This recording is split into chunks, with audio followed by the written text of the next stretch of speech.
What's up, guys? Skippy Africanus here, and today we have a very short gun review. The gun we're reviewing is a 7.92x57 Carcano, or more commonly known as the 8mm Carcano. That's what the name you'll see for it everywhere.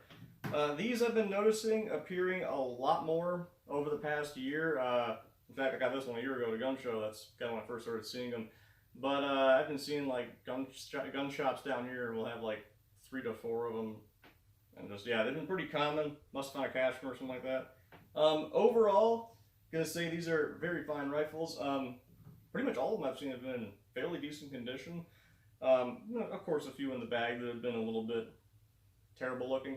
But one thing they all had in common, though, was the bore. The bore on every single one of these I've seen, and I've probably handled about 15 so far, they have all been in immaculate condition, just straight perfect, no blemishes or whatsoever, just completely perfect.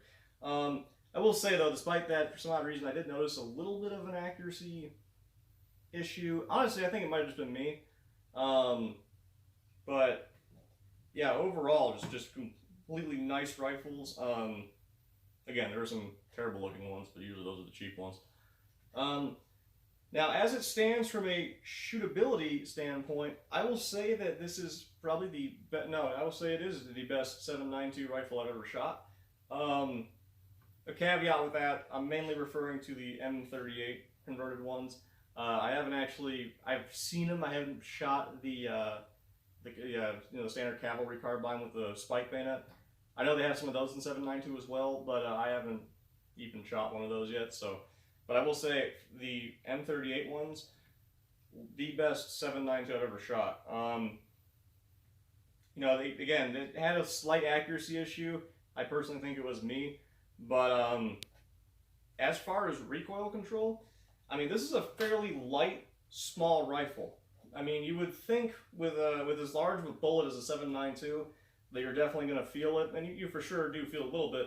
But you don't feel it nearly as much as you would think you would, at least not on these. I would actually compare it a lot to shooting the M95 Monlicker, the carbine ones. Pretty much identical, but the butt pad on the M38 seemed to just absorb it perfectly well. I'll say my shoulder didn't hurt nearly as much as I thought it should have. Now, one thing with Carcanos, as a lot of you guys know, is they take end block clips. And the thing with these is, the clips practically don't exist. I have never seen any original ones.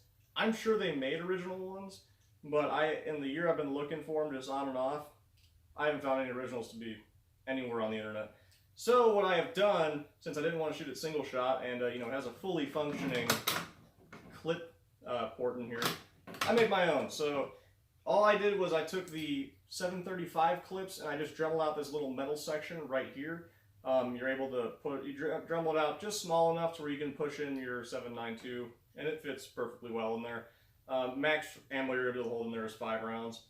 But yeah, overall, a great gun to shoot. I will say though, because I can already tell there's going to be about 30,000 comments that are going to mention the chances of these exploding. Now the thing with that is, which I understand, going from a 6.5 to a 7.92, that is a pretty high jump, and personally I wouldn't even try to really hit it with the hot rodded like Turk ammo and stuff. I shoot light hand loads in this thing, but honestly, looking online, I have run surplus ammo through it and I felt fully confident doing it.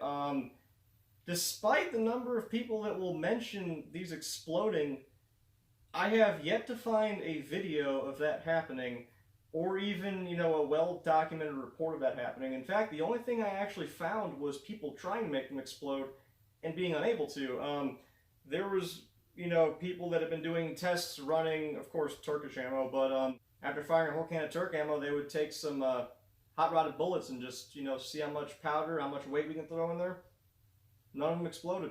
In fact, I actually have heard of one where they hot-rodded the ammo enough to where the barrel burst, but the action remained intact, which honestly isn't too surprising if you know a little bit about how they did the metallurgy back then on their bolt actions. A lot of these guns really can take a beating, but I'd still say, just look it up yourself. You don't want to have a gun you're not comfortable to shoot. Personally, even if you don't shoot it, I think it's still a nice gun and a must-have for the Carcano collection. Just pretty neat little guns.